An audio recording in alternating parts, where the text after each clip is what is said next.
Yes, sir. Yes, sir. Pop-up style on y'all once again. It is 11:15 a.m. on Hump Day, Wednesday, October 22nd, and we got something to talk about, y'all. If we're here, pop-up style, you know it's something going down. So you got me, A1 Forever, Chris Tipmore. You got him, Smooth Smitty, 15, 16, 17K. And my thing is, it is a trade possibly coming down the pipeline. You see who's in the back. We're talking about Arnold Ebiketies today, y'all. Going to dive in a little deep. So, man, y'all come on in, come on in, come on in. Good. Yes, yes, yes. Good day to all the gentlemen and ladies that come in. uh, let's see what we got. Shout out to the chat early. John Brooks in here John, for one what's of up, the my first guy? one in here. Yeah, One of the first ones in here. yeah, Robert man. Blackman, man. Good morning, sir. Good morning. Larry, how you feeling? How you feeling? Yeah, man. We're about to get into it, man. About to talk about it. The Arnold Ebiketies, man. Some news coming down about Arnold. AK 17,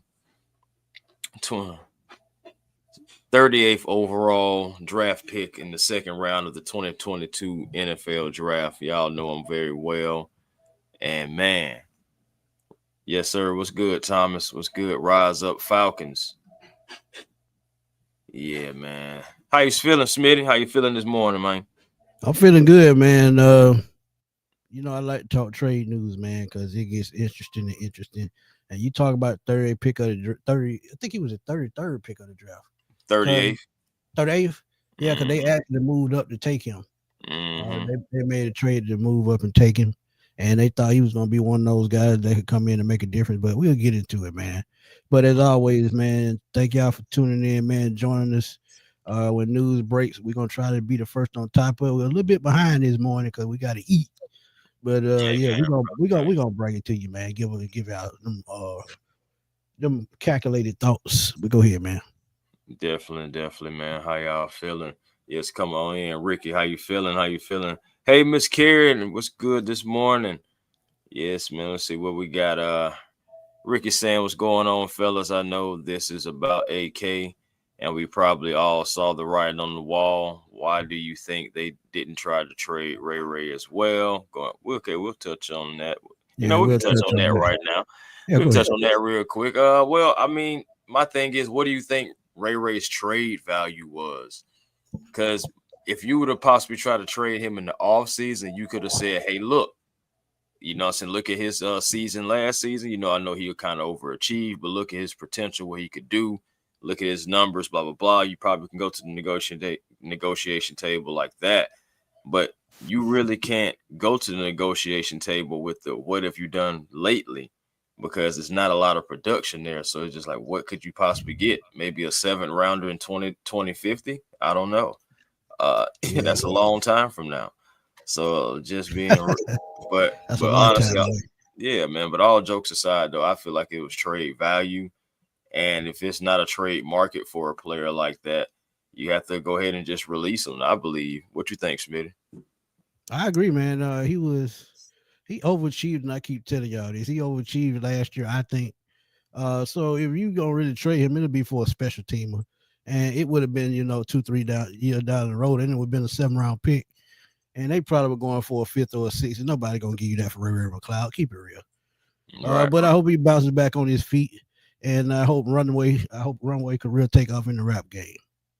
hey, man. I hope whatever he does next, I just hope the best for him. That's all I got to say.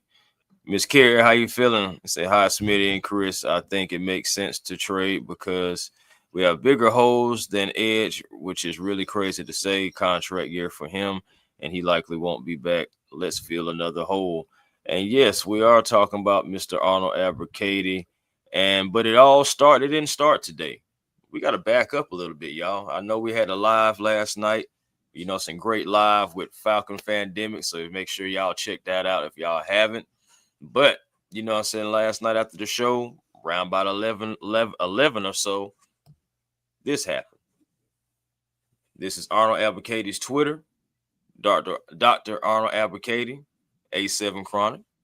News on AK coming soon. A lot of people did see that last night. Some people saw it this morning and started reacting to it like, what is he trying to tell us? What is he talking about? What are we talking about? What are you talking? You know, everybody's confused about what's going on. But at 11 o'clock p.m., I feel like the Atlanta Falcons informed him, like, hey, Arnold, we're going to try to seek a trade for you. You know, or I know, Smitty, you said you had a theory too as well. Like maybe Arnold, he asked for a trade possibly. I think he probably asked for a trade, man. Because if you think about what's been going on, Jalen Walker and James Pierce have been getting snaps from the start, and if they're to do that, um, where is he gonna fit in? Like we talked about before we got on Yeah, air, right. he started 3 games, and those 3 games I think were the first 3 games. The next 3 games, they put Jalen Walker in just a little bit more, even though he had a groin injury. They put him in a little bit more, and then you got to think too. Caden Ellis has been playing more on the outside, so I Right. mean there really aren't any snaps for him. So why keep him around? And you got to think about D'Angelo Malone as well. He's a guy that can factor in. Yeah, he doesn't get much playing time, but think about it. He's an off-ball linebacker that can probably do more than AK. So now, since you drafted this kid, former second-round pick, you thought you had an edge rusher of the future, and like Miss Carey said, this is a contract year, and Yeah, I don't think he's that's what coming I'm back. saying. So why not go to get value for him now, even if it's just a fourth or fifth round pick? Just going to make the Ooh, move. I we'll mean, see about that. But yeah, we'll see. Jeremy Fowler, he had this to say, and if you guys, wait a second, hold on, yeah, thank you. And so I said, Jeremy Fowler, if you see down there at the bottom, it says trade deadline ranking top 25 players who could be on the move. And then he comes right back. That was at a 30-minute mark. He came right back to and then said among names added to the fray. And you see Alontae Taylor, you see Logan Wilson, but you also see the player that matters to us, Arnold Ebiketies. Yeah. So But that's just what I'm saying. The can Atlanta I add Falcons to that right quick? just let added to. Hold on, one second. Okay, okay. My thing is like even about this. And going back to this, like I said, the Falcons definitely let AK know, or he either let them know, either or. But the writing really been on the wall even further back because you go to the draft and what we did in the draft, what we brought in. Then you Yeah, go to training camp and see like all the different snaps and ways that other guys who were just recently brought in were being used.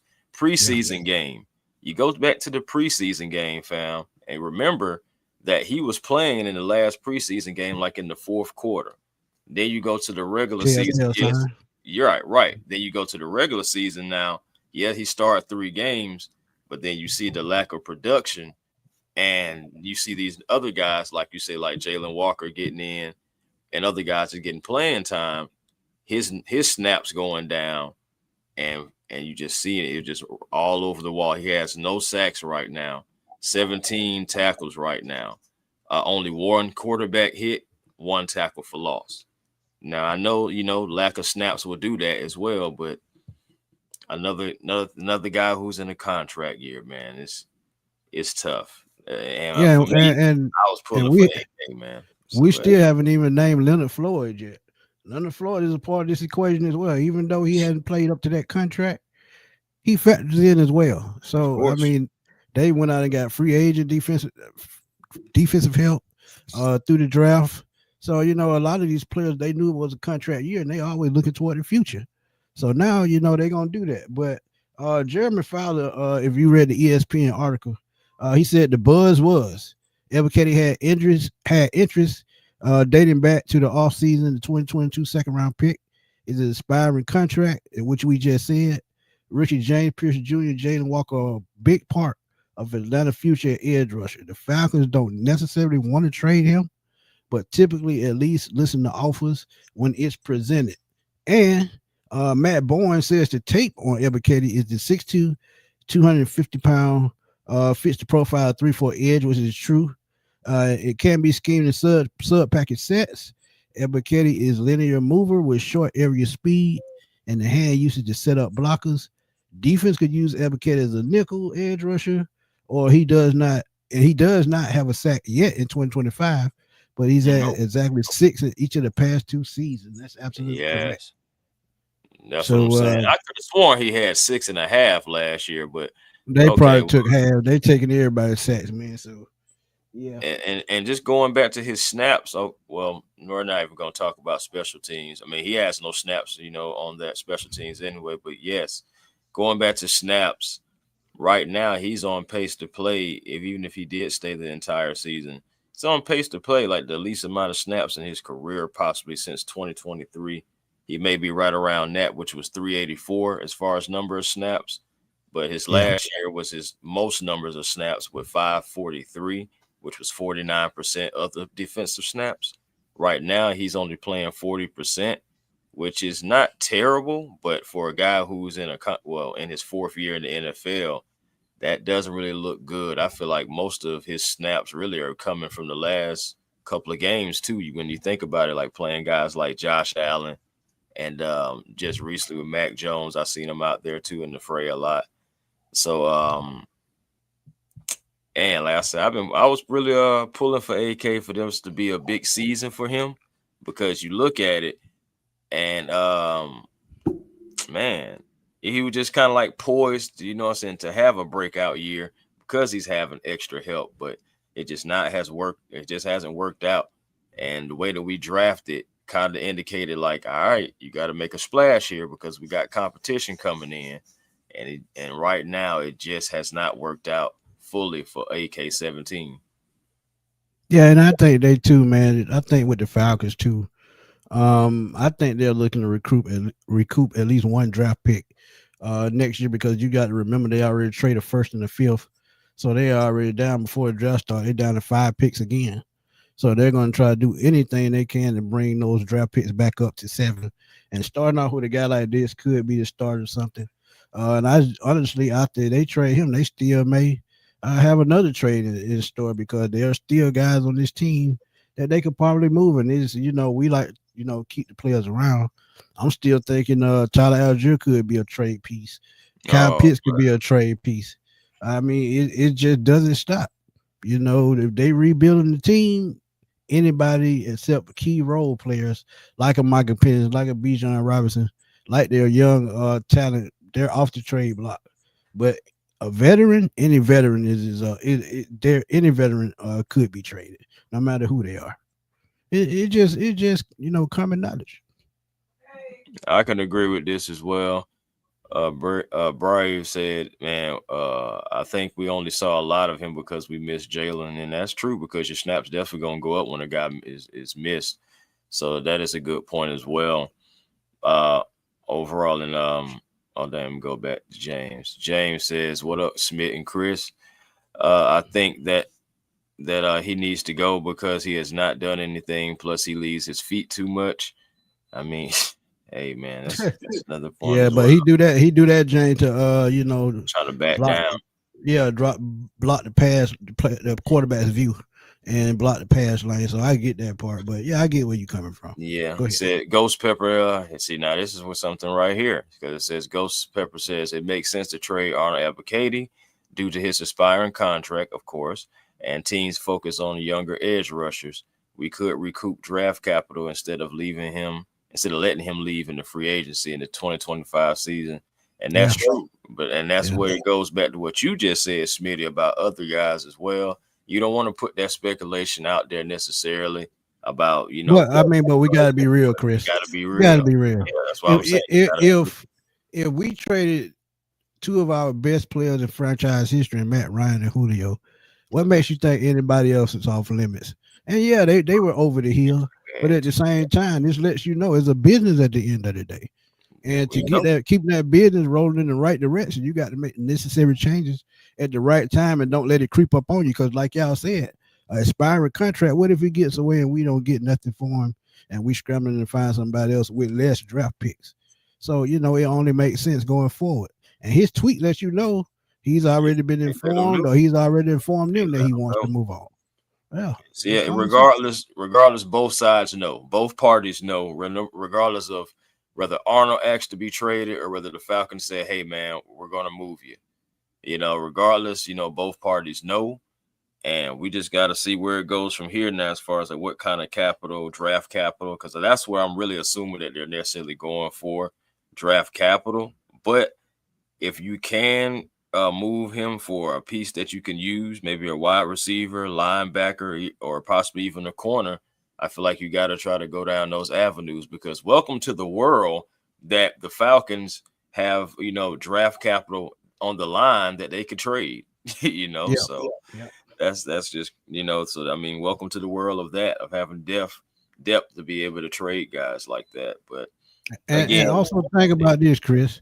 go ahead. Look at how some of the teams that started 1-6, 1-5, Sure. know they're not going to make the playoffs. Say like a guy like Charlie Algier. If he goes to a team that's, headed in the playoff direction, they probably give you top dollar, even though say like you might get from a team, middle of the road, you might get a fourth or fifth round pick. With a team that's in the playoff run or playoff hunt, that goes up to a second round pick only because of where they're at and what they need at the moment. So Possible. this could be the perfect time to where a team that needs edge rushers, a la Pittsburgh Steelers, or someone that runs a 3-4, they could give you top dollar for Ebiketies, maybe a third round pick, because they need the help to keep the thing moving in the right direction. So you just got to look at it in certain aspects as to why it makes sense. If you're trying to recoup picks, you trade them to the right team. Guess what? You might get higher value, and that might help your team going forward into next year's draft. So this is why I don't get mad when things like this happen. So Yeah. sometimes it just made all the more sense trading down before you losing for nothing. Yeah, It just strapped up. It's comes a it's a business strapped up. I understand about, it's like, why are we trading a player away in the middle of the season? I mean, at the end of the day, we just explained it, fam. Like, you want to try to get trade value for him now, than to try to just possibly lose him at the end of the year, especially if you're not going to keep him. His snaps has gone down, his numbers are down, but if you can get something for him, possibly, you never know. He may be packaged with something. You just never know. But at the end of the day, like, you got to try to get something now. And again, we have we have depth, man. That defensive line is deep. So you look at that too, man. Because all along that line, and especially for his position, it's pretty crowded right there, because you do have the Leonard Floors, you got Jalen, you got James Pierce, and you still have guys who are waiting in the wings to come back to hit the line. Like, they still right, haven't given up right. on Braylon Trice yet. They still, haven't given up on TQ Graham. I don't know what's going on with Troy Anderson, but that's a different case. At another time, they say it's no new news on Troy anyway. But it's still other guys that they can possibly use. So he's expendable. The draft kind of start making him expendable. Yep, yep. And think about it too, as I said last night, with Divine Diablo going down, you got to start looking at practice squad players, or maybe guys with free agency, who cost a little bit of that, because you got to think about cap space. I don't know what his cap number is this year, but I'm sure it's just a little bit over $1 million. So they won't be saving much. But at the same time, that little money that they getting from this move could possibly go and get to somebody else that they can bring in right away to help at that middle linebacker position. Because Kazir White, who I did a video on last night on Tennessee's practice squad, that could be a veteran piece you can bring in for a little or nothing. And if you trade Ebiketies, that money that you give him, it just really an even swap, and you get a draft pick. So it's just all Uh, about business moves. Let me see. He made. No. Let me look at this. If it stop acting stupid, thank you. Goodness, technology, boy, I tell you.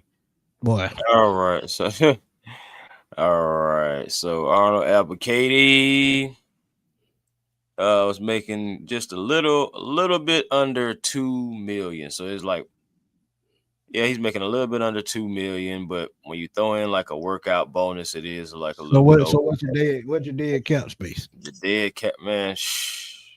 Not even a meal. See what I mean?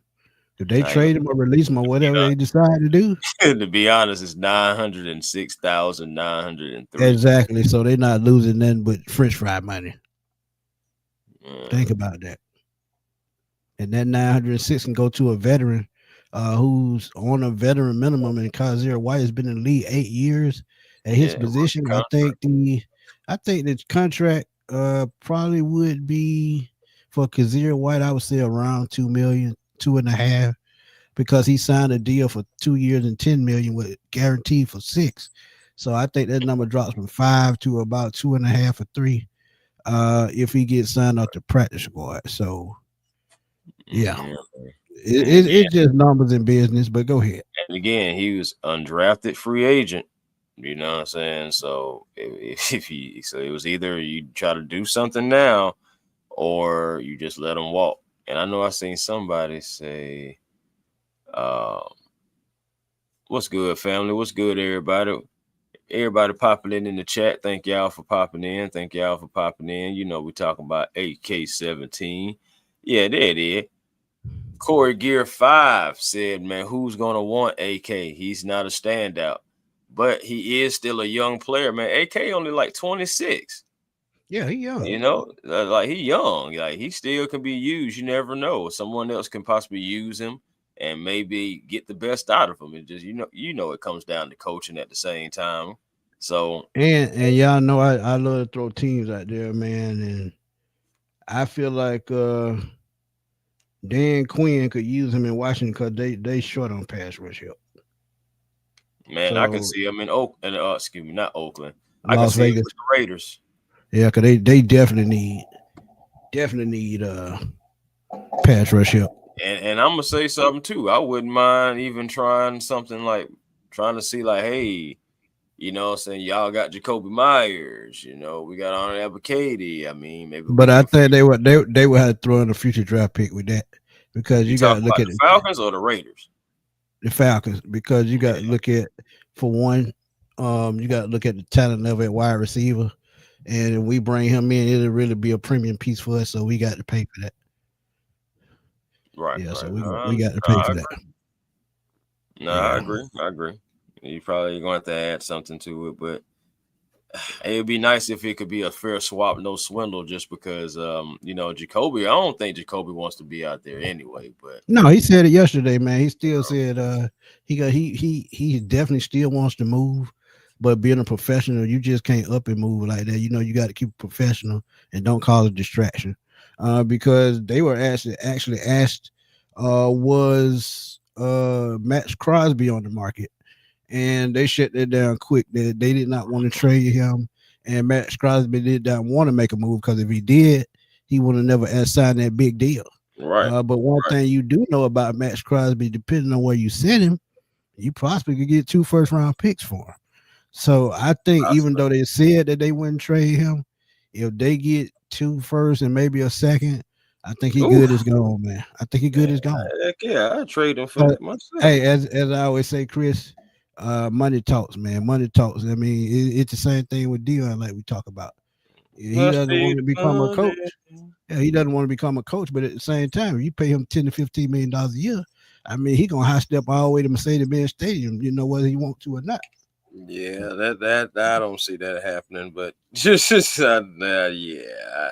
it's a nice pipe dream, but I don't see that happening, man. Ski, I'm gonna do a video on that, later in the year, depending on Oh circumstances with man, the record. We talked about it last Ski night. coming with it early. Yeah, Coming and with it look, y'all, early, Ski. if y'all Stay faint out heart, of our, stay out of our chat, man. Stay out of our group chat. and you don't and you don't want to have no discussion about the future, I'm telling you, when I do that video, you can't handle it. It's best for you to stay out of it. But we welcome our boy Ryan, the historian. Stop in right quick. What's happening, Ryan? Hey man, what's happening? I see your boy Ski on that PCP pipe this morning. It's just one of these things where you just got to say, "Damn, son, where'd you find that?" That's how I'm feeling about it this morning, dog. So but it's what it is, man. But let's get to it. Look, Arnold Ebiketies underperformed since he's been here, bro. At this point, you just got to just call a spade, and he's one of the guys that's been here where we've been waiting for this pass rush to come, but hey, he got to go. I know a lot of people not gonna like what I'm saying. Pitts is playing for a contract right now. Facts. And the numbers ain't looking good. I don't give a damn what you say. He might be out of here too if he doesn't elevate it a little bit more. I know this year is really not on him, but Zach Robinson is getting ready to screw this man out of some money if we gonna be for real. Yeah, because he don't really care, man. He on his way to Oklahoma State, so exactly. he trying to hold out as long as he can. Exactly. But I mean, here's the other thing. A lot of people not gonna want to hear it. I'm one of them that don't want it to happen, but I'm also realistic about it. Tyler Algier might not be here. I want Tyler here because we got a hell of a 1-2 punch. I just said that. Yeah, I just said that. You got to think too, man. It's a business, and I just keep saying it's a business, but think about it, man. As I told y'all, on certain, I could say 3 to 4 teams right now. Tyler Algier could be a number 1 back. I can name about 10 that he can go to, right? Yeah, and one team that we know about is up there, up north in Pittsburgh. That's a power run team, and offensive coordinator Arthur Smith would love to have somebody like that. So yeah, I mean, he drafted them after all. And they'll give you premium price if they trade for him. So here's my thing. Now we're sitting here talking about it or whatnot. All I can say is there are many teams that'll take a Tyler Algier at this point. I'm gonna give you a team who would take him, and he would fit into what they do. They need a power back. He be in Kansas City. A lot of people not thinking about that. He take a lot of that load off of Pacheco. Off of Pacheco's plate. And Andy Reid has had a 1-2 punch. Go back to his Philly days when he had Brian Westbrook. And he had, he had multiple backs, Deuce Staley and those guys. You don't think that he wouldn't go over there and bring any kind of value? Absolutely. I mean, yeah, depending on what we ask him for, I can definitely see them making that move. I mean, Tyler, man, I can definitely see Cleveland even making a move. Because, I mean, Quishon Judkins. Quishon Judkins done took their running back spot, so they good at running back. They got a number 1 guy. Yeah, they got a number 1 guy. But you talked about a team, Chris, team you named earlier, the Las Vegas Raiders. Yeah, they got Ashton Jennings, but they still need a power back as well. Somebody take the load off of him. But there are teams that he could be a legit number 1. I know one team, but they got their back. Well, he a Jim Harbaugh type guy as well. So I'm with you, Miss Christie. I promise you. I feel like we need Tyler as well. I feel like everybody on this panel feel like we need Tyler. It's just we understand the business of things and we can't control anything. I'll pull out a checkbook and make sure I keep both my running backs, so I can make sure they both kind of like work off each other so both can stay healthy, and we can have them longer and longer seasons and stuff like that. But we know that's just not how it goes. If you're gonna sit there and talk about, if you're gonna sit there and bring Tyler into the mix, you have to also look at the fact that this is the first time the Falcons have had a true 1-2 punch, really since William Andrews and Lynn Kane, where you had a true 1-2 punch. You knew that you were gonna have power that was gonna knock you out with William with a little bit of speed, and then you had the straight speedster with Lynn Kane. He run you over here and there, but he was your slasher. But all I'm saying is, why would you want to, disturb that chemistry right now? And let's keep it a buck. Tight ends come a dime a dozen. A lot of people are in love with Pitts, but let's be real. What the hell has he done since he's been here? I don't want to hear the excuses. The numbers are not there. So if y'all are mad about it, go to hell. I stand on that. Go to hell. I stand on it because I say wide receiver and tight end are 2 positions that you can get a production from anywhere, man. Exactly. And if you look at the crop of tight ends that's getting ready to come out this year, they're just as good as what is pretty much that kid Fannin that's up in Cleveland right now. I told you Fannin was one of the best come out. Breaking out. Fannin is starting to break out slowly. He really is. And you talk about next year. Let's talk about this year. Him and Tyler Warren are the 2 best tight ends right doing now. In Indianapolis. He won the best receiver. I knew Warren was going to be good though. But A1, here's the thing: Fannin had better numbers than Warren. That's what nobody else talks about. That the only reason he didn't get the John Mackey Award was because he came out of Bowling Green. Yep. So it was political. That was the only reason why. But if you want to be honest, look at footage for footage. Fannin is actually better than Warren. And Fannin finna push Njoku out the door. Exactly. Yeah, Njoku is going to be expendable. So at this point, who are you gonna look for? Because there's many tight ends that you can get that run for us, that have hands, that are Mackey Award candidates who can block as well. Who are you gonna bring in? If you want to talk receiver, I said it in the offseason. You want to talk receiver, a veteran, Harrison Bryant has great hands.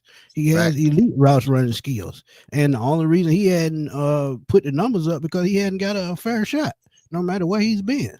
Every time he went to a team, there was always a number one tight end in front of him. If he comes to Atlanta, you put him in the slot or you line him up in line, he can do the same thing Kyle Pitts doing. And probably excel at it. But, we'll see how that turns out, though, because you just got to look for the talent. That's all. And I want to bring something up to y'all, too, and I want to ask y'all how y'all feel about this. Okay, and I've spoke on this many a days. The scary part about it is they're running Bijan into the ground early in his career.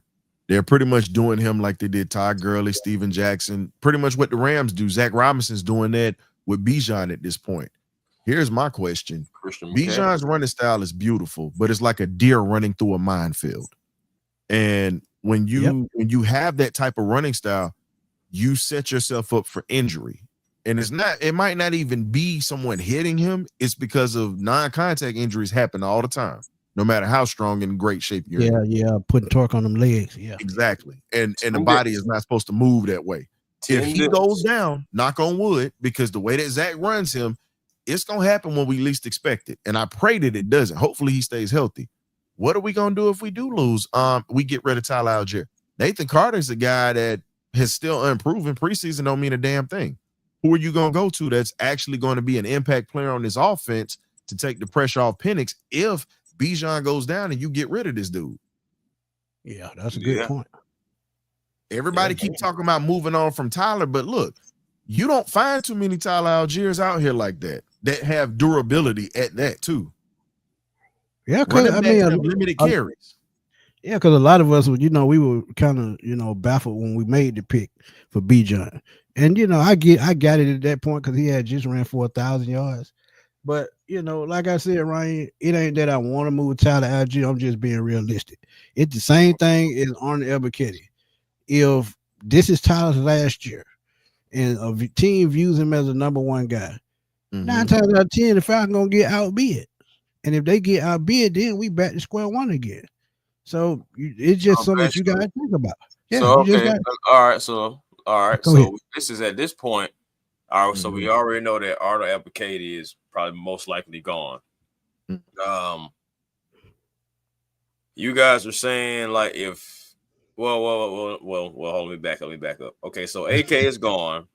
Tyler is a trade piece. You know what I'm saying? Not because I didn't want to say that you guys are saying that we should trade Tyler. So that's why I had to back up. But Tyler is a trade piece.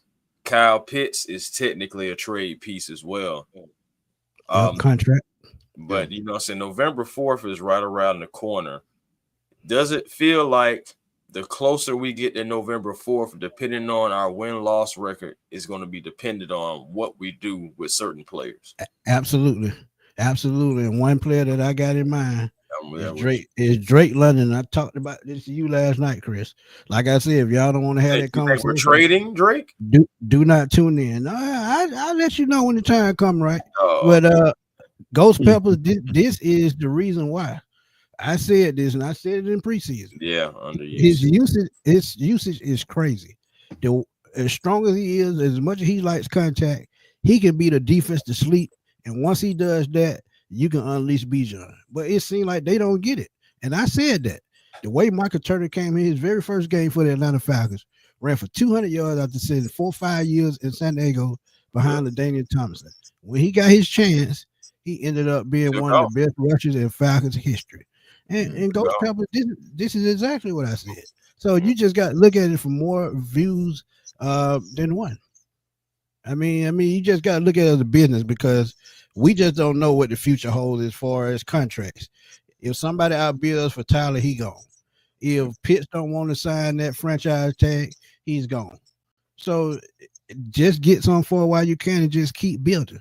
And I told y'all before, Terry Fontenot might get the raw part of the deal, but he's put together a damn good team, one of the best teams I've ever seen assemble for the Atlanta Falcons. but it might not, flourish like it's supposed to because we don't have the right coach in place. If we had the right coach in place, this should be flowing much smoother than what it is. Right. And sometimes it's all about the company you keep, though. Absolutely. The company you keep sometimes can get you out the door. Absolutely. Here's the one thing that nobody want to talk about. Tyler only has 2 career fumbles. No one wants to talk about the fact that he only has 2 career fumbles. No one wants to talk about the fact that he doesn't put the ball on the ground. Now, with all the great things, his fault, Ryan.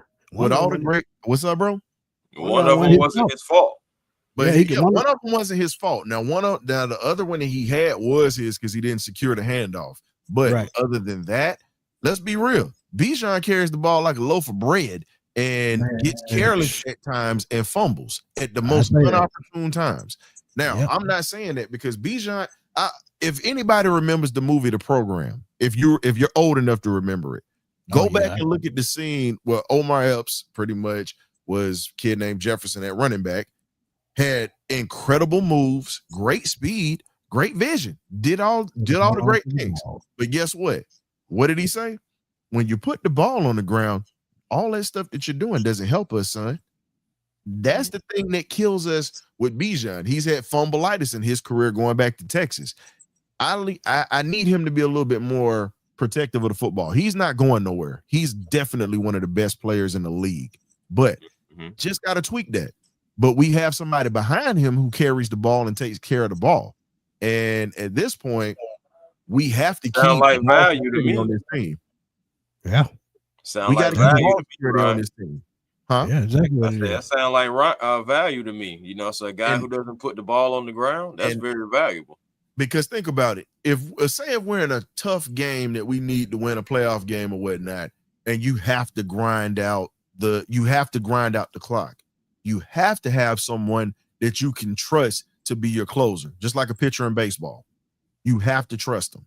And they got to have short-term memory with anything that happens. Tyler is that type of guy.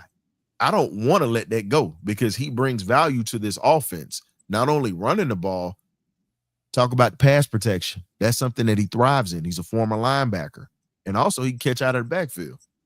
Yep. So, I mean, at this point, when are we going to wise up and keep pieces that we need and cut the riffraff that's on this team, regardless of how fans feel about it? It's like, look, it's all about wins and losses at this point. To hell with having favorite players, I get that, but that hasn't won us anything since 1966.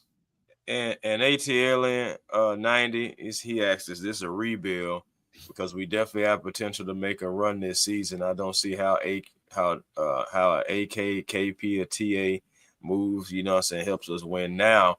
And my thing is, we're not saying that, we're going to trade Kyle Pitts or we're going to trade Tyler Algier. We're just, having a conversation because we know that AK is getting traded because of what he said, the tweet, and of course, Jeremy Fowler. So something's going on, and there's definitely been communication between the organization and the player. Now, as for KP, we know that his contract is coming up at the end of the year, same with Tyler. So it's like, are you going to move these guys now, or what are you going to do? It's just always really depends on, I feel like, the next couple of weeks. Like, for example, hypothetically speaking, you lose this Dolphin game. That's a massive blow. And you're going to have to start reevaluating your team. If you start streaking in the wrong direction, November 4th is right around the corner. You may be sellers at the deadline. Yeah, and think about it, Chris. We talked about this last night after the show. You talk about Bijan's contract. Bijan's contract gonna be elite contract. We talk about possibly $25 million for a running back. He's the highest paid player in the league at that position. He is, bro. Yeah. Right. So you got to start to factor stuff like that in. Then you got Penix's contract right behind him. Right. So I mean, the way you look at it, man, then Drake, 25 to 30 million. So to make those kind of moves and to have those kind of contracts, look, you got to make the moves beforehand to get the money up. Because yes, we get a raise every year, raise in salary cap, but think about how much of that goes to dead cap space. Nobody wants to talk about that. They always talk about just the players. Oh, Go ahead. Smitty, you forgot. Are we keeping Jesse Bates? So that's another thing you gotta think about. Yeah. Jesse Bates contract. And I'm sorry, you still got like guys like Zach Harrison, like his contract. You know, my thing, all these different guys' contract is going to be starting to come up here in a minute. You're gonna have to start making decisions on who you're keeping, who you're gonna let walk, who you're gonna trade. It's gonna be a lot of decisions here.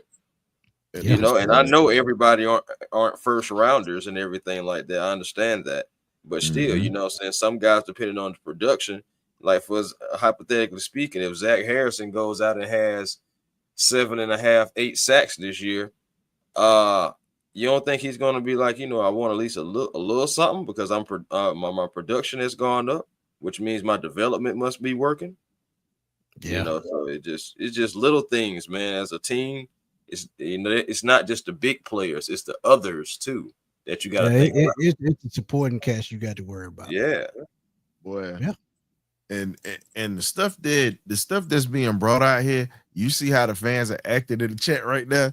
It's like, boy, there's some stuff coming out here with these folks today. Ryan, I told you that's why they don't want to have that discussion about Drake London around me, bro. Because nigga like me, I keep it real. Hey, Smitty, they out here hollering like Fabo right now. Just they hollering like Fabo today. So at this point, all you can do is just sit back and say, look, it's a business. Stop getting attached to these players because, again, these dudes work their ass off to get to where they are. They're looking to get the most money to take care of themselves and their families or whoever in the future. They don't care about what we thinking. Let's be real on that. They don't care. They just want their money. Shout out to Ski, man. Ski, I think Ski be paying attention to me more than anybody. Because what he done put in the chat, he been watching me a long time. I can tell. What Ski hurt Nick feelings Yeah, somebody had to say it though. I mean, look, Ski. I'm not mad at you. I might disagree with some stuff, but today, me and you on a united front, minus the pits talk. But right. See, that's how you know who fuck with you, man. When they start to think like you. And see, like I tell y'all all the time, I don't fall in love with nobody because I was one of the very few to say, man, y'all got to go and get rid of Julio. I said that 2 years before they traded him. Why? Because I seen the injury starting to pile up and I started to see the value go down. Once the value started to drop, you got to think about making the move. And that Falcon for life, that sounds all good and dandy, and he's one of the best players to ever suit up for the Falcons. But when it's time, it's time. It's just like Father Time. If he's undefeated, that means times on your body is undefeated too. That means at some point you're gonna have that decline, that drop off. It changes for some players, but some players, depending on how much they produce, just like you spoke about Bijan earlier, it's gonna come a point to where Bijan ain't that Barry Sanders, quick cut type guy no more. It's gonna come. Bro, think about it, Smitty. And I gotta be historical, and I don't give a damn how you feel about it. But I'm gonna tell you just like this: one of the greatest running backs outside of my hero, Walter Payton, was Earl Campbell. Earl said this at one point when they Earl said it at one point, just like this here. When he said I couldn't get through the hole fast enough anymore like I used to, guess what? I knew it was time for me to walk away from the game. Yeah. And people got to come to that realization. You only can do this for so long. It's and the crazy part, Ryan, for years. Crazy part, Ryan. I remember him talking about that on the interview. Yeah.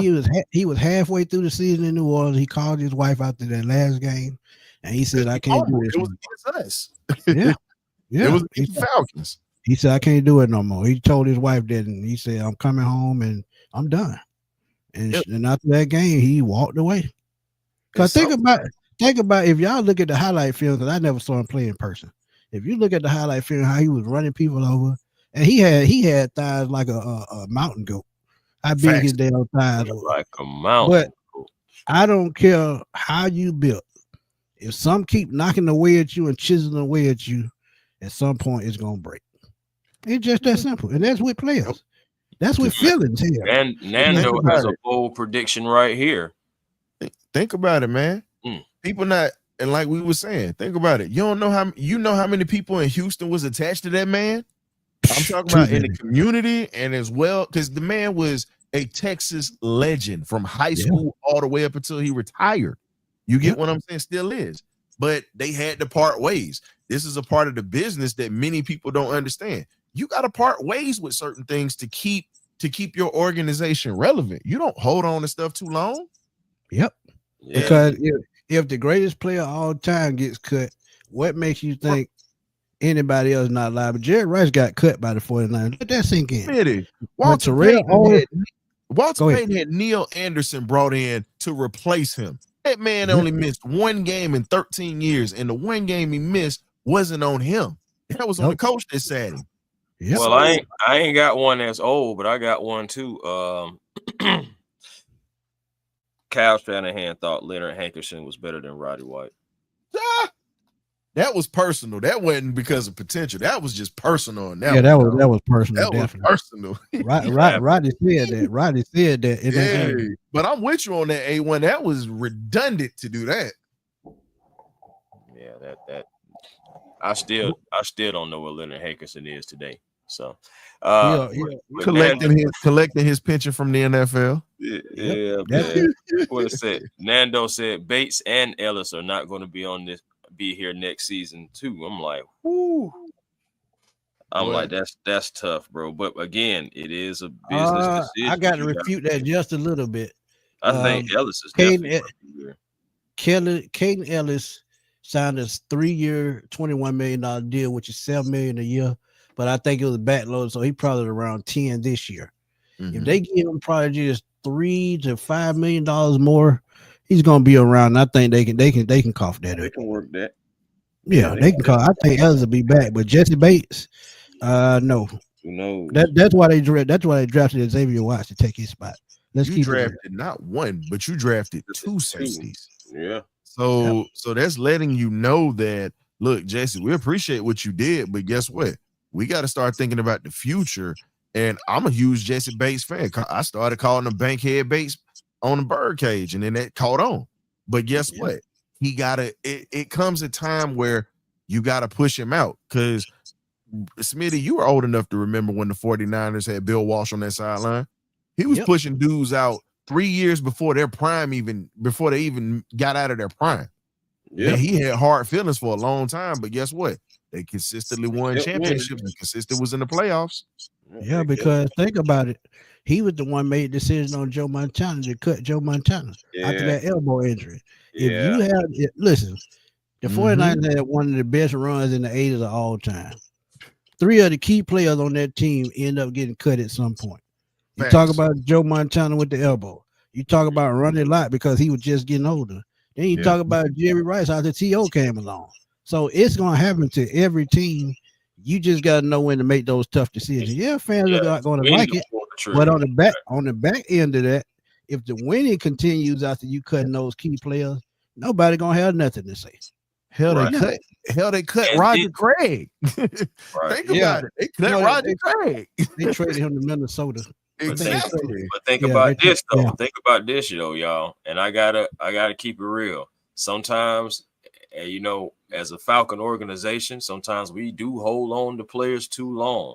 Think about Deion Jones. He should have been gone before he was. You think about Grady Jarrett. He should have been gone before he was. But, and you look at Grady now, and it's just it's unfortunate to see, Grady. He's hurt right now. Grady. He's hurt right now. Yeah, I hate that for Grady because I still love Grady Jarrett. I ain't going to lie to you. But, just talking about business-wise, though, you think about it, you got to start making tough decisions now because you don't want to hold on or overpay guys, and then you be looking like how we were looking when Dion, Julio, and Matt took up over way more than like 38% of the salary cap, just 3 players. So it's just you don't want to be back in that situation. And so you're going to have to start making some decisions, man. We got to do it. And you see it with AK right now already being a domino that is potentially going to fall. Well, speaking of the D-line, I want to ask y'all this too. What do y'all think about, because we were talking about, and I said this up front, Zach Harrison has been my breakout player since we took him from Ohio State. He impressed me in that Peach Bowl. Yeah, you and Chris been on him heavy, man. Yeah. No, Antonio, no, we're not talking about replacing folks. It's pretty much out there that Arnold Ebiketies is probably gonna get traded, but we're speaking on probably replenishing and having depth. My thing is this. I think we need to get another piece on that D line so we can have even more of a rotation. We still need a space. We still need a space. Yeah, I'm gonna give you a name that y'all probably know if you're Alabama fan. I'm a dog fan. I had to watch him, and he killed the dogs. LT Overton. That kid came out of Texas A&M, went to Alabama, and balled the hell out, and has been balling and has been making plays. That is a guy that you bring in here to help on your defensive line, because he can play. He plays every position on that line, and he's a big boy. And he's a true nose tackle that can just move. So why not start replenishing that? That's my thing. He ain't old dancing bear, is he? Yeah, he is a dancing bear. Man, we not talking, Antonio. We're not talking bad about after the loss. We're talking about players right now. We're not talking about the loss, man. Yeah, I mean, think about it. If a player is out there, putting up cryptic messages that he knows he's about to be moved, what's wrong with us what's wrong with us going along with that? Say Antonio, AK dropped it last night. He dropped this, so straight out the studio last night. Yep. You know what I'm saying? Soon as we got out the live, he dropped it. You know what I'm saying? And then Jeremy Fowler came around this morning and dropped this. Adding his name to a fray of names who possibly could be moved. You know what I'm saying? And the key word is there could. He could stay. All these players could stay, you know what I'm saying, in some form or fashion. It all depends on what the Falcons want to do. But again, we had to bring it back and just let you guys know that, hey, there are hard decisions that you got to make. We're not telling the Falcons to get rid of anybody. And we never really necessarily do. But, we just know what sticking around too long look like. Yeah, that's it. We just know what it looked like. That's it. And it's not good. We still have time to make a run, because you think about it, we beat the Dolphins. We're 4-3. We're still in the hunt, and so we're going to be going to New England. You got a chance to prove yourself against the Colts. You get the Panthers again. So these next couple of games are very important. If we can take care of business, we're right back in it. We have a chance to be right back in the situation where we was last year. We could be 6-3 again. We'll see. And I said that 3 weeks ago. I could see us back in that same predicament. But the difference this year, we have a competent defensive coordinator to keep our momentum going. We didn't have that last year. When we went to that New Orleans game, it was no game plan on defense. It was just go in there, try to knock them out, try to get to the quarterback, and we couldn't do none of that. But at the end of the day, now that you have a competent defensive coordinator that's calling plays, our defense can go in there for force turnovers and put up points. So I don't see us having that same fall off unless Raheem Morris don't get control of what's going on with Zach Robinson. If he doesn't do that, I don't care what we do. It just ain't gonna never work because we can't put up points. You mean to tell me we lead the league in damn total yards on offense and we can't only put up 18 points a game? Make that make sense. Make it make sense. And all you can say is it's just at this point they're starting to. This one thing that we're seeing with the Falcons that we haven't seen. They're literally trying to clean house with stuff that they feel as if it's toxic. Pay attention to it. Read the tea leaves. Oh yeah. They don't want anybody. It's pretty much they're letting you know that, hey man, we're not gonna have no distractions in this locker room. Ray McLeod at this point, hey, he produced last year, but wasn't producing this year, and he and Raheem got into it. We all know that was personal because Ray had affection for Ike Hilliard because he helped him. Ike had damn near two 1,000-yard starting receivers with Mooney and with Drake. And see, I said it last night. So, and see, I got to catch some of it last night. Right? So all I'm saying is, at this point, and I'm gonna say this because I've talked to both of y'all about this off the record and talked to y'all about it in the birdcage. Raheem should have had veteran coaches to start with. Veteran coordinators to start with. I've been preaching that God knows how long. But he's just afraid that somebody is going to outperform him to take his job. But little do you not understand, the better your coordinators are, the best coordinators are going to want to come work for you because of the fact that you're going to set them up for success and you're going to have this team winning, a team that is not known for winning consistently. Yep. It doesn't get more simpler than that. Yeah, I mean, I said that. I've been saying that. But everybody doesn't want to. But everybody doesn't want to hold him accountable for bringing in a first-year offensive coordinator first-time offensive coordinator, and then a defensive coordinator as last year that couldn't walk and chew bubblegum at the same time. And you brought in a lot of young talent. Facts. How can a young coach teach young talent? How have they ever proven themselves on that level? No, they have not. And that's why you see it right now. And this goes back to what I said before.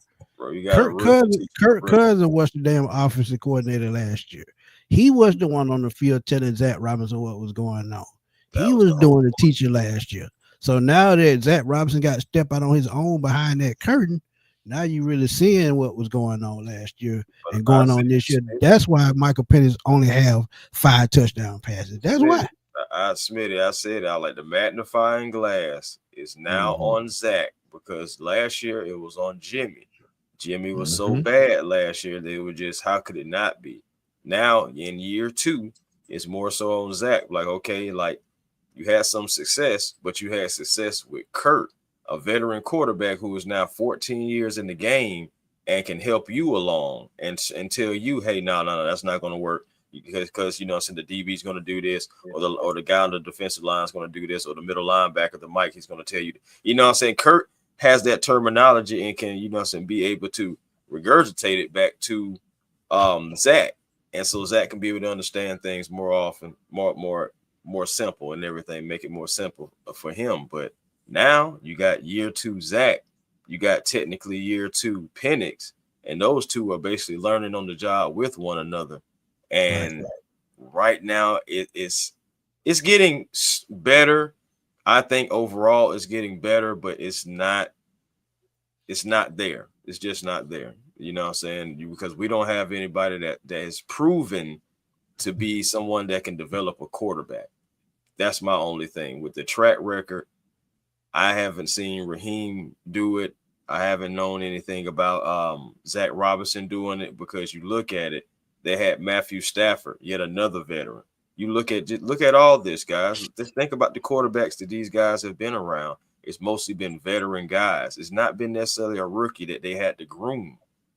So that's why, like, I'm honestly not convinced that firmly we have a coaching staff that can do it just yet, or maximize the potential on Michael Penix, and that's respectfully. I just want to see it.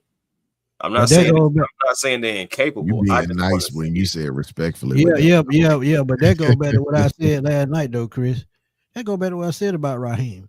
What did he show you after Dan Quinn got fired? What did he show you in that 4-7 record that he could come back and coach this team to a winning season or make a deep playoff run? He didn't show us nothing. Bro, we talked about that at that time too. It was nothing that was shown. It's just, honestly, I feel like it was a comfortable move. Can I speak on this? Yeah, but that's why I said you got to be uncomfortable to grow, and they haven't made that decision yet. Go ahead, Ryan. Go ahead. Here's the problem, and I know I'm finna catch hell for it on my show, and I'm gonna catch it on here on your show. But you know what? That's my ass. That's how I'm feeling. So I'm gonna say it just like this here. The main reason why most of these people wanted Raheem was because he was a black head coach. Let's call it. A lot of people didn't know what his background was, unless you were a true NFL fan. A lot of you really didn't understand the fact that, yes, he's a good coordinator, but as a head coach, he's ass. He's straight trash. And why do you think Tampa got rid of him? Let's be honest. Most people's like, yeah, we want a black coach, but here's my thing. If you're going to bring somebody in here, I don't give a damn about color. It's just what it is. Bring somebody that's successful. But if you're going to bring a black coach in here that was successful, hell, you could have called Lovie Smith, who went to the Super Bowl with Rex Grossman out of all quarterbacks. Man. That was just straight ass. You give him a Michael Penix Jr. and you give him this type of defense with freaking Ulbrich on this defense, with Nate Ollie on this defense. And then You also got Jerry Grant in secondary. Let's call a spade a spade. Most of y'all just wanted to, I almost said the N-word. Lord, forgive me. I got to hold it. You wanted a brother up in here that really just tap dance like Sambo. And if you don't know who Sambo is, please do your research on that. He tap dances like Sambo. He smiles in the media in a sense to where he's like the Joker. He has no accountability. But you passed on Steve Wilkes. You passed on Lovie Smith. You passed on Jim Harbaugh and Mike Vrabel. Instead of you looking at just bringing somebody, they passed on Mike McDonald and John Harbaugh too. And instead of bringing somebody in just because of color, bring in someone because of the fact that they understand the game. They also understand how to call a game. They were groomed to be good coaches. I'm gonna tell you just like this here, man. I'm a brother. I'm a black man, just like a lot of y'all that's in this fan base. Grew up loving this team, and I'm a historian for a reason. When you look at Fritz Pollard, when you look at Lionel Taylor, when you look at Art Shell, you look at Tony Dungy, these black men that opened the door for you to become a head coach, you sitting there literally pissing it away, and they didn't even have half of the talent that you had. And I'm just telling you, man. And it's sad because guess what? You got to understand this. We don't get much leeway at the head coaching position in this league. Let's get that straight. We don't. If you don't produce, you're not going to be within that realm of retread coaches. Man, look at how many of these coaches don't deserve to have second chances elsewhere, and they still are horrible everywhere they go. Josh McDaniels. Everywhere they go. Thank you. Josh McDaniels is the biggest one that we're gonna talk about. Yeah. But at the same time, let's call a spade, man. Aaron Glenn probably getting ready to be on his way out. They 0-7 right now. They're not gonna give him a chance up there. They brought him in because he was a former Jet. But my thing is, you at least got to give him 3 years. Raheem is at year number 2. This is going to be year number 3 coming up next year if we don't get to the playoffs. So again, if you're going to sit back and talk about the fact that Raheem, give him a chance, how are you going to give somebody a chance that hasn't been competent since the day that they took over a head coaching job? Period. Yeah. Period. I don't want to hear that excuse. I'm sorry, Smitty. I'm gonna wrap up my point, and you got it. Okay, I'm gonna say this here. Y'all talk about, he was a young coach in Tampa. Bull BS. Guess what? John Madden was a position coach and took over the Raiders and built one of the powerhouses of the NFL. If we're going to talk about it, Don Shula took over the Colts as a young assistant that was just retired from playing and took them to a Super Bowl and then built the Dolphins. I don't want to hear no excuses about young. To hell with that. Let's talk about the fact that he's just incompetent. Yeah. And I'm glad you used that word groom. This is why I wanted Mike McDonald. We knew where he was coming from with Baltimore. We knew he knew how to coach defense. We knew he knew about what it took to get to the Super Bowl. So when you talk about grooming, until you find a coach that's groomed to win in championship caliber, we're going to get these same results. And I've been saying that God knows how long. But everybody in the chat, man, please keep it respectful. Please do not disrespect anybody. Or you will get blocked. I'm telling you right now. I mean, we keep it professional and we keep it where, respectful. You ain't got to disrespect nobody, man. Don't do it because you will get blocked. I'm just telling you. But groom is such a strong word. There are coaches out there that were groomed. And look, I can go back and I'm like Ryan. I like to talk about the past a lot. Bill Walsh groomed George Seifert. He took over the 49ers when he left, won the Super Bowl. Mike Holmgren too. That's what I was just about. That's where I was going. Yeah, Mike Holmgren is another one. So who else was on that squad? Mike Shanahan. Everybody forgot about that. Yeah. who is eligible for the Hall of Fame this year? So I mean, one thing about it, if you bred to be a championship coach, you bred to be a championship coach. And it's going to show whether you want to show or not. I think Andy Reid came from Bill Parcells. From that same tree. He started with the 49ers and then went to the Packers. Right. Yeah. So look, Dennis Green was another one that was up under that tree. Yep. You So know, if you got it, you got it. Like, people don't realize that Bill Walsh was groomed by Paul Brown, the legendary Paul Brown. Right. And he got blackballed by Paul Brown too. So, I mean, I look at it like this, man. When we talk about coaches that were groomed properly, guess what? They were all groomed. You don't think Gruden didn't get groomed? Gruden was up. Think about it. Gruden grew up under Buddy Ryan, and then he grew up under Mike Holmgren. I mean, there are many coaches that go through different changes. Like, look at Bill Belichick. He was in Cleveland as a defensive backs coach and then defensive coordinator. He was the one that started the whole 3-4 thing. A lot of people don't even know that. He started the 3-4 defense. He perfected it, and everybody caught on. And what does Bill Belichick do down the road? He gets hired by the Jets, quits after one day, goes over to New England because they gave him full control, and end up winning 6 Super Bowls. So, look, you got to start somewhere. And a lot of these coaches have things handed to them, and it shows. We're not saying we're using the black race card, but we're calling a spade a spade. If you heard how people acted when he first got here and the way that they're talking right now, it's not personal. It's just what it is. If you want it, you can go back and look at all the shows that we've done, myself, A1, Smitty, and many others. And before he got here, there was a lot of people clamoring, we need a black coach. We heard that. And guess what? Some of us were some of the ones who said it, because I said Mike Singletary deserved a second shot. That was a guy that I felt like deserved it, because that team that Jim Harbaugh went to the Super Bowl with was the foundation that he built. Yep. Yeah. But no one wants to talk about that though. But it's okay for me, y'all. Like, when it comes down to coaches or whatever, I mean, I play coaches, players, whatever. I don't, and I think I speak for you fellas too. Like, it doesn't matter about the color for real. It matters about the results, because at the end of the day, that we have to realize, guys, that we're in a business that where it's required for you to win. And if you're not winning, and if you're not execution, no one pays you a bunch of money for lack of execution.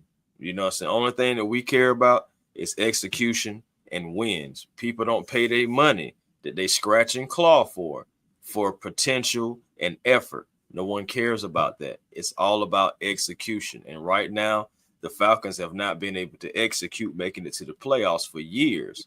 So right now, sitting at 3-3, there are some fans that are like, hey, look, there's still a lot of football left, but there is a lot of concern. And then there are some that are already packing it in because they've seen this movie before. That's all I'm saying. So, like, regardless, and that's all I've been saying. There's no need to pack it in. There's still 11 games left in this season. Yeah, we still got a long way to go, but I feel you. But you got to understand the way things have been going with this team offensively. You can't put too much trust in the offense until you see change on a consistent basis. If you don't see Mike Penix getting better, developing a little bit more every game, that's going to be a problem. I don't care how good the defense is, because at some point, the defense is going to be so tired from standing on the field so long. Look at what happened last year. When we went on that bad run after that New Orleans loss, the next 5 games, the defense got wore down, and it showed at the end of the season. And the same thing is going to happen this year if the offense don't keep them off the field. It's just a proven fact. You got to have a championship caliber team and to hit the stride at the right time. You got to have a healthy team. And nobody's 100% healthy at any point during the season. But my point is, you got to have balance and you got to have control of your team if you want to go on a championship run. It's just that simple. Hey, Kerry, I get what you're saying, but here's the thing, though. There's a part of the game that you don't understand, because, and I'm not saying, I'm gonna be very careful of how I say this, because if you look at it, most black coaches don't really get second chances in the NFL. And I'm being honest. Even the ones that have won and produced did not get second chances. So I'm not trying to turn this into a race thing, but I call a spade a spade. You get what I'm saying? And it's the truth. If you look at a lot of the coaches, look at Brian Flores had a hell of a team down in Miami that McDaniel is screwing up right now. Yep. Flores ain't got a second chance yet. But we literally embarrassed Flores' defense we embarrassed Flores' defense on that Sunday night game versus Minnesota. But at the same time, I'm gonna rebuttal that just a little bit. What's up? Mike McDaniel really hasn't destroyed that team. The front office destroyed that team. But he hadn't helped himself out at all either. I would say his first 2 years there, he did get the 10, I think 11 wins. But that team was already built before he got there. True. But if you look at the owner is garbage, man. I'm gonna just. The owner is horrible. We know that the management is bad, but at the same time, Brian Flores built that team through adversity and did it with a horrible owner, and actually had that team where they could actually potentially be a playoff powerhouse. You get what I'm saying? Hold on. What's up? Man, can y'all delete that H word out my chat? Because y'all gonna get me reported, man. I can't have no negative content in my chat. Hey man, chill out. Wow. I thought we was talking about I'm trying to be nice about it, man. Please delete those comments so I won't get reported. Chill out with that. Yeah, we'll delete that comment, man. Yeah, that H word. If y'all got an H word and y'all comment, delete it. I told y'all, man, y'all got to be respectful, man. Come on now. Come on. And I'm trying, and I do this for free, man. I know YouTube pay me, and I appreciate y'all super chats, but a lot of people and a lot of content creators, they charge y'all in their chat just to read y'all questions. Really? I do it for free. Smitty, can I address this? What's that? Because I see something Antonio said, no more EBT. Okay. So I'll tell you this. First off, I'm not on welfare. Let's get that straight. Secondly, I am a United States military veteran, and I'm highly educated with a college degree. I don't talk about my stuff like that, but the last thing that you're going to do is disrespect me like I'm scum. The reason you have an opinion is because of people like me that put on a uniform, that literally gave up my right to speak or whatnot. So if we're going to do that, let's keep this about football. Don't make this personal, because again, this is all about football. You just got in your feelings because I dug into my bag and I pulled facts out. It's okay. It's okay. But don't get personal and try to take shots, because that's not going to bother me, because guess what? Every time you pay your taxes, I get my paycheck on the first of the month. I'm a disabled vet, my boy. I still get my check at the first of the month. So let's keep it about football, sir.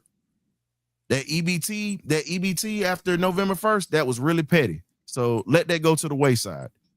I apologize. Yeah, man. Y'all gotta keep respectful, man. And see, that's the thing is, I ain't never had no problem about none of y'all, man. Where's all this coming from? My thing is we disagree. We agree to disagree all the time, and we all fans of the same team. I don't even know how in the world we get off of football and start talking about all the extra stuff anyway. Then why can't we talk football without disrespecting each other? Come on, y'all. We supposed to be better than that, man. But the problem is this. Like, it's the same thing with the team right now. People are mad because of the fact that we speak facts when it comes to this team, and we're not going to sit there and kumbaya and shake your hand and walk you to the bathroom and help you flush the toilet. We're not going to do that. We're going to call a spade a spade. All I'm saying is this. All I got to say is this. If you're looking for, a channel to where you can just disrespect people and everything like that, this isn't the channel for you. That's all I'm saying. Like, we don't do that type of stuff here at any one of our channels. We respect everybody's opinion because they're entitled to it, whether we agree with it or not. But it's a way to treat everything, and it's a way to say everything. At the end of the day, man, we doing all this, and we still fans of the same team at the end of the day. So all the disrespect is just not needed. And if that's what you're looking for, please go find other channels, because it's not going to be here.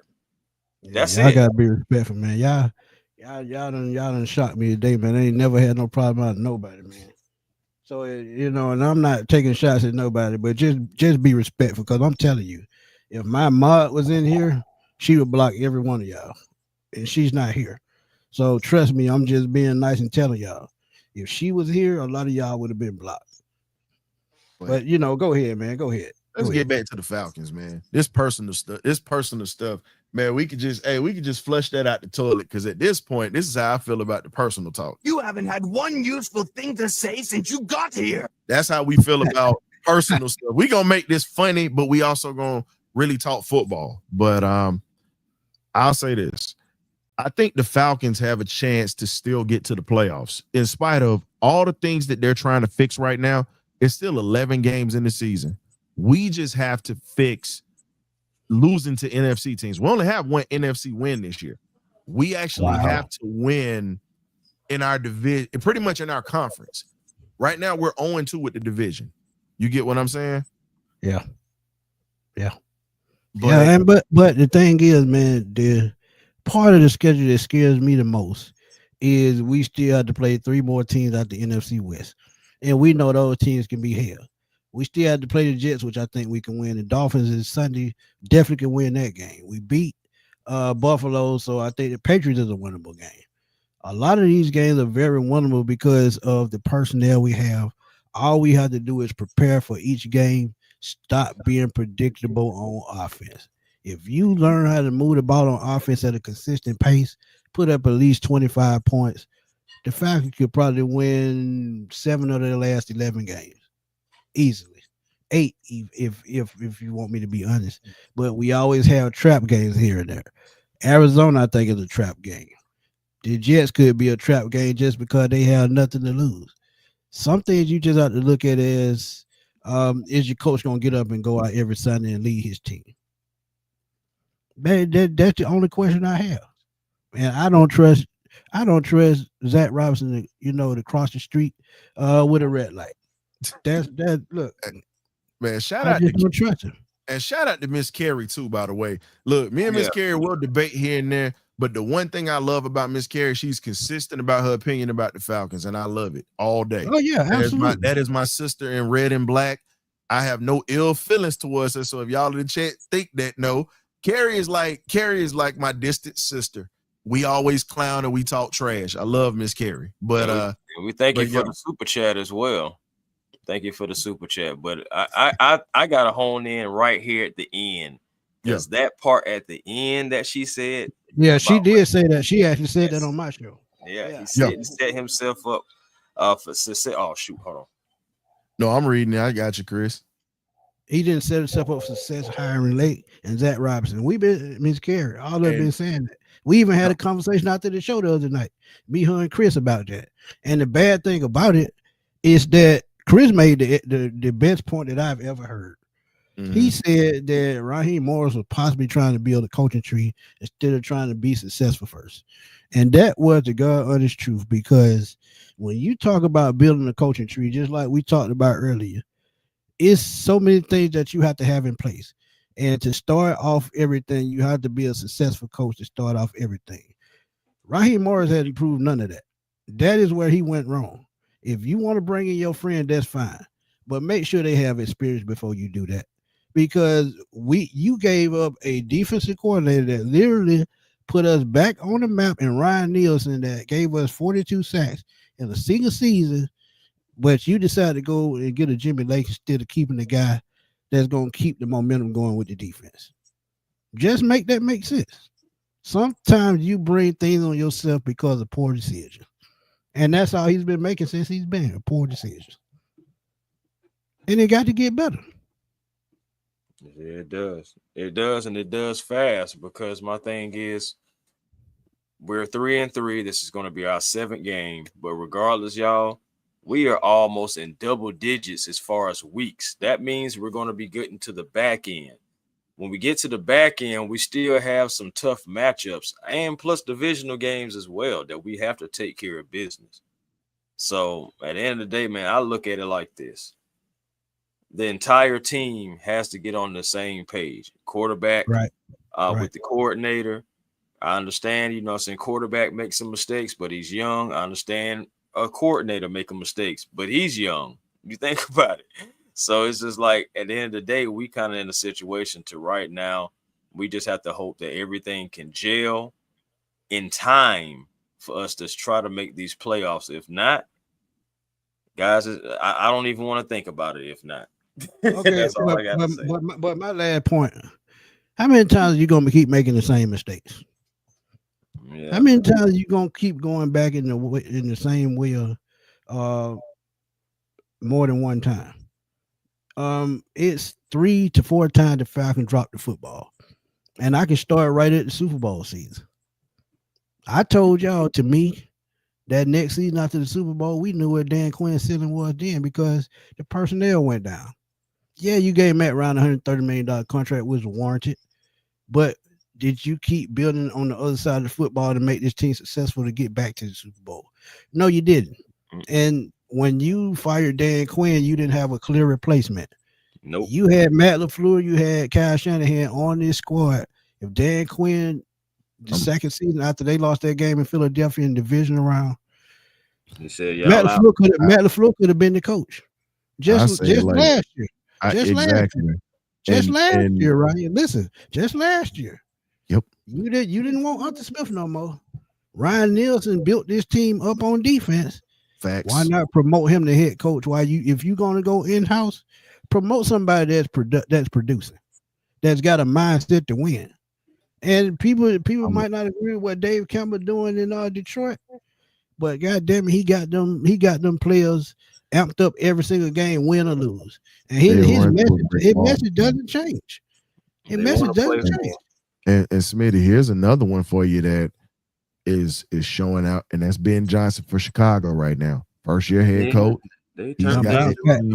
He's got that team heading in the right direction. Yeah, they're gonna take their bumps and bruises, but you're seeing what he's doing in Chicago. The defense was never the problem in Chicago. Chicago's always been known for defense. We all know that. But when you look at the fact of their offense is starting to turn around now because you have a guy that understands how to call plays and he understands how to use his weapons. We have to get someone in here that understands how to use offensive weapons and really how to use an offense. If we can ever get that to match with this defense, these Falcons will be unstoppable. I stand on that. I'm a realist, but for once, I'm gonna have a little bit of the Kool-Aid right here. The thing about this Falcons team is this: we're built off running the football and defense. And for my college football fans, they're built like the University of Georgia, if you really want to be honest. They're literally built like Georgia. And right now, you have a great quarterback that has the potential to be great. That's the best way to put it, because he's still learning how to play. If we get someone here that understands how to call an offense, how to use these weapons, and allowing this quarterback to grow in this system, guess what's going to happen? This Falcons team will be a consistent contender when it comes into championship football, period. This is one of the most talented teams in the NFL. And I know we're tired of losing. I am too as a Falcon fan, but guess what?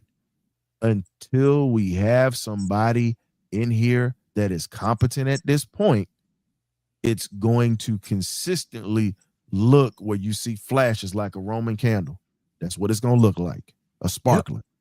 Sparkling. That's all I got for y'all, fellas. I appreciate y'all having me with y'all today. Yeah, man. Yeah, I mean, man. look. Yeah, man. Yeah, we're about to get ready to wrap it up. Miss Carey, trust me. We love you. I'm not gonna. We're not gonna let anybody attack you. We know you know. We know you know your shit.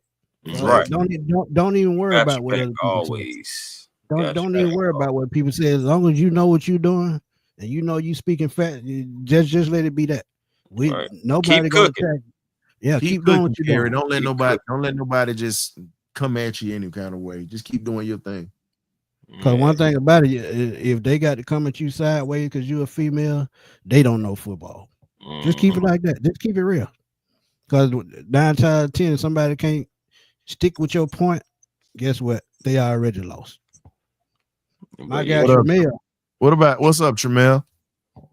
Shout out my brother. Now I'm gonna tell y'all, this is a true story. Tramel can back this up. Tramel gave me hell for a good 2 years. But once he started to understand where I was coming from, Tramel, one of my biggest supporters, man. We had knockout, drag out, arguments. But once we got on the same page and we started to understand each other, we cool. And that's the thing. But my thing is, I understanding bet who those altercations always were respectful too, though. Oh hell yeah, he never get disrespectful. Jamel just called me Shannon Sharp. That's the only thing. I be laughing and cutting up about that. It's cool. I gotta get a spot where Tramel comes onto the birdcage too, man. Got to get him in there because, like I said, we might go back and forth, but I respect your football knowledge, my boy. Seriously, I talk trash, but I actually respect it because you do come up with some phenomenal points. Yeah, he right. Since he had videos in the car, absolutely. That's what I'm talking about. Yeah, man. I mean, it's just all about respect at the end of the day, man. That's all it is.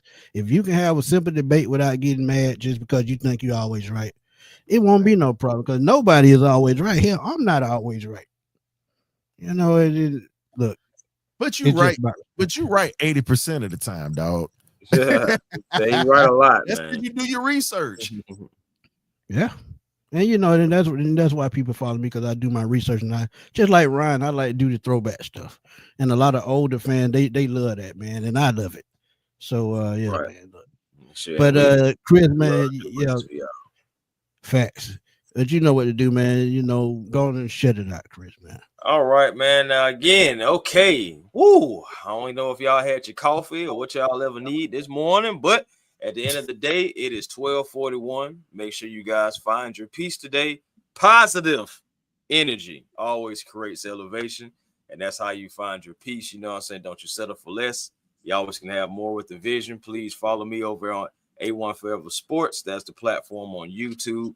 Like, comment, and subscribe. Also, the Hawks Digest. The Atlanta Hawks are back tonight against those Toronto Raptors. So we got to talk about it. We're going to get into it. So be on the lookout for that. But also Twitter, A1 Forever, Instagram, A1 Forever, and The Real, A1 Forever on TikTok. Thank you for everybody who tuned in from Twitter or X and also on YouTube, man. Appreciate y'all for everything, seriously.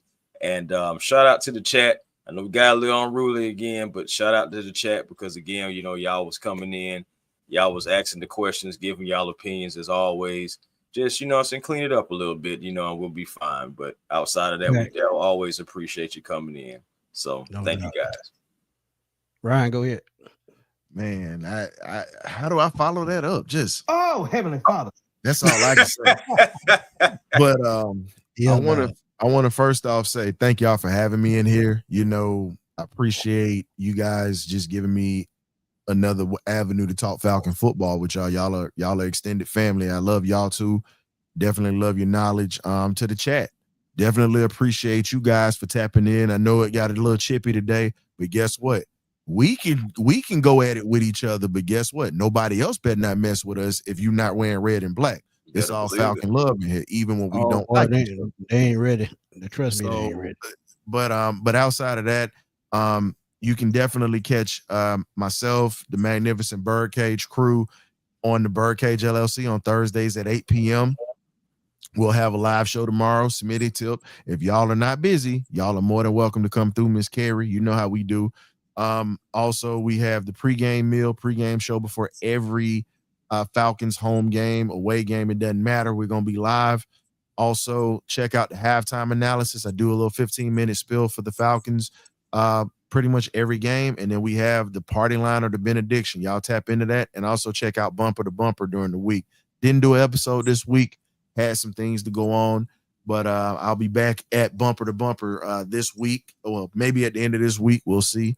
But I definitely appreciate you guys tapping in. And thank you for helping us get to 900 subscribers. We're trying to get to that 1,000 now. So, hey man, 100 down, 100 to go, man. 100 to go, man.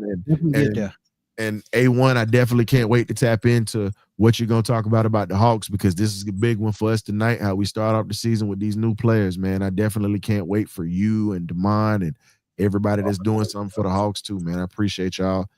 Just shout out to We Talk Hawks TV. Yeah, man. Shout out to the family over there, man. Damon. I mean, really everybody, because I can go on and on about that, about all the guys over there. So, man, just shout out to the whole man. Damon been supporting me for a long time, man. He's not even a Falcon fan. And he's still been supporting me by about 5 Oh no, years. Demond is a diehard Falcon fan. Yeah, he love the Falcons. Yeah, he a diehard Falcon fan, Smitty. Oh, yeah, I'm good to go then. Yeah. Oh yeah. He just don't stay up here. You know. Yeah, I know where yet. I know where yet. Yeah, he's from Virginia. He said he became a Falcons fan or whatnot because he was watching all the Atlanta sports on TBS growing up in the Virginia area. That's how he became a fan. Yeah, it was definitely up there. Yeah, you have it. Yeah. But Jaden, man, I'm glad to hear your mom doing well. Tell her we love her, man, and we still supporting her. And glad she on her feet, man. Glad. But Miss Kara said at the end of the day, we all Falcon fans have each other back. Keep it football and keep it respectful. Absolutely 200%. That's all we trying to do. That's all we trying to do, man. But yeah, man. Catch Ryan on the bird cage, catch Chris on the Hawks Digest, man. He done blew that channel up, him and Walter, man. So shout out to them for growing that channel and help Chris, man, get to 5,000 because he almost there. He almost at 5,000 subs. But help him get there, help Ryan get to 1,000, man. And look, man, keep helping me grow as well, man. So yes, I appreciate y'all stopping through, man. Catch me on Twitter at fatboyslam_21 on Twitter. I'm always over there blowing it up because that's what I do. Catch me on TikTok, even though I don't do nothing on there. You can follow me on there. When I get to 1,000 followers, I go live over there too. So, and Uncle Lou, please go back to the beginning of the show. We talked about Tyler a little bit about, he asked whether Tyler be traded. We talked about that a little bit, man. Just go to the beginning of the video, like I would say the first 20 minutes, and we talked about that just a little bit. But like I said, it's a business at the end of the day. But keep tuning in to Smitty Sports Machine as I bring y'all topics, debates, and all that good stuff, shorts. I just try to do a little bit of everything, man. But again, man, for my boy Chris, my boy Ryan, we're gonna roll on out, man. Let y'all enjoy the rest of y'all hump day. And we're gonna roll, man. Peace. Peace.